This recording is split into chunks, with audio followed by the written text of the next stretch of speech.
प्रकारची ही व्यवस्था आपण या ठिकाणी उभी केलेली आहे।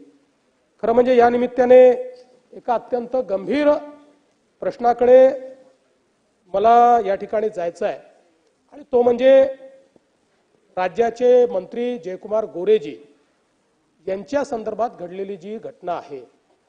आपण राजकारण करतो, पण राजकारण करत असताना कोणाला जीवनातनं उठवायचं अशा प्रकारच्या हेतूनं जर त्या ठिकाणी राजकारण होत असेल तर ते राजकारण योग्य नाही आहे। आपल्याला कल्पना आहे की त्यांच्या संदर्भातली जी केस होती ती केस 16 मध्ये रजिस्टर झाली, 19 मध्ये ती संपली। खरं म्हणजे ते तेव्हा सत्ता पक्षातही नव्हते, ते आमच्यासोबत नव्हते, पण ती हरकत नाहीये कुठेही असलं तरी। आणि त्याच्यानंतर अचानक हे उकरून काढायचं अशा प्रकारचा जो विषय झाला आणि म्हणून मी त्यांच्या हिमतीची दाद देतो। एखादा व्यक्ती अशा परिस्थितीमध्ये आपण दोषी आहोत का नाही आहोत, बाबा हे घरच्यांना अपमान नको, समाजात अपमान नको म्हणून अशा गोष्टी मिटवता येतील का प्रयत्न करतो। पण त्यांना लाचेची मागणी झाल्यानंतर की आम्हाला हे प्रकरण मिटवायचं, त्यांनी हा निर्णय घेतला की मी या प्रकरणात दोषी नाही, मला कोर्टाने त्यात सोडलेलं आहे। त्यामुळे त्यांनी पोलीस स्टेशनला जाऊन तक्रार केली। तक्रार केल्यानंतर ट्रॅप लावला, ट्रॅप लावून सगळं कन्व्हर्सेशन हे त्या ठिकाणी टेप झालं, सगळी मागणी टेप झाली। अनेक कन्व्हर्सेशन्स आहेत जे सगळे त्या ठिकाणी पूर्णपणे टेप केलेले आहेत।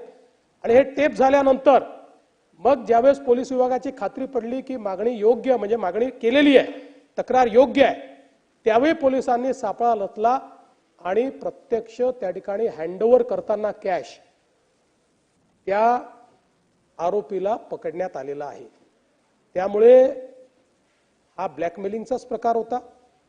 अशा प्रकारचं ब्लॅकमेलिंग नेत्यांच्या विरुद्ध कोणी करेल आणि आपणही त्याला हवा देण्याचा प्रयत्न करू, शेवटी त्यांच्याही घरी 22 वर्षाची मुलगी आहे, त्या मुलीवर त्याचा काय परिणाम होत असेल याचाही विचार आपल्याला केला पाहिजे।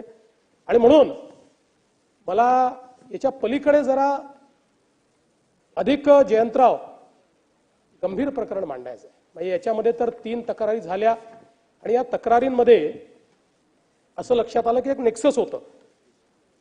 ही जी काही महिला आहे, त्यानंतर तुषार खरात नावाचा एक तथाकथित यूट्यूबर आहे तो, आणि असे काही लोकांचे नेक्सस आपल्याला त्या ठिकाणी पाहायला मिळालं। याच्यामध्ये 3 तक्रारी झाल्या। पहिली जयकुमार गोरेंनी केली, त्याच्यामध्ये मी सांगितलंच आहे आपल्याला की काय घडलेलं आहे। दुसरी तक्रार जी आहे ती विराज रतनसिंग शिंदे यांनी त्या ठिकाणी केली की ज्याच्यामध्ये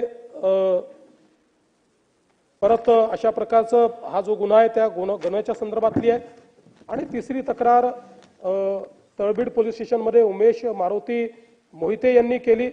कारण ही जी महिला आहे ही सरसेनापती हंबीरराव मोहिते यांच्या घराण्याची आहे वगैरे अशा प्रकारचा जो खोटा प्रचार करण्यात आला त्याच्या विरुद्ध ही तक्रार त्याच ठिकाणचे उमेश मोहिते यांनी केली। आणि एक तक्रार फिर्यादी शेखर पाटोळे यांनी केली की ज्या तक्रारीमध्ये त्या ठिकाणी 2 इसमांनी त्यांना लाथाबुक्क्यांनी मारून हार्ड डिस्क हिसकावून घेतली वगैरे अशा प्रकारच्या 4 तक्रारी या ठिकाणी झाल्या।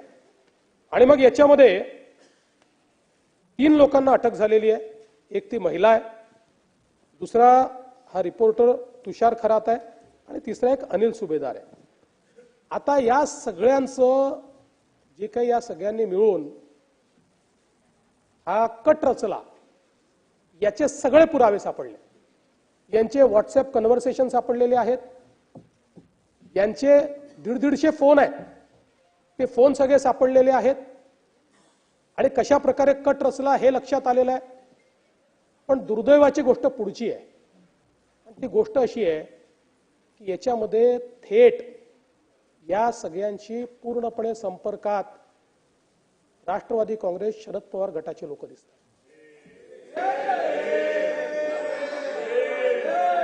पुराव्यानिशी सांगतो, पुराव्यानिशी या ठिकाणी प्रभाकरराव देशमुख थेट याच्यामध्ये 100 वेळा या तिन्ही आरोपींशी बोललेले आहेत आणि व्हिडिओज त्यांच्याकडे गेले आहेत, त्यांच्याकडनं उत्तर आलेलं आहे. पण त्याहीपेक्षा मला जसं वाईट वाटतं, मी काय त्यांच्यावर आरोप करत नाहीये, पण त्यांनी आत्मचिंतन केलं पाहिजे. ते म्हणजे आदरणीय सुप्रियाताई सुळे आणि या सभागृहाचे सदस्य श्री रोहित पवार.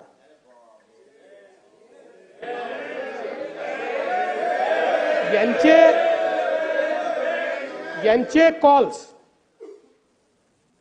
तुषार खरात आणि यांच्या विरुद्ध जे व्हिडिओ केलेले आहेत ते व्हिडिओ केल्यानंतर त्यांनी यांना पाठवले आहेत.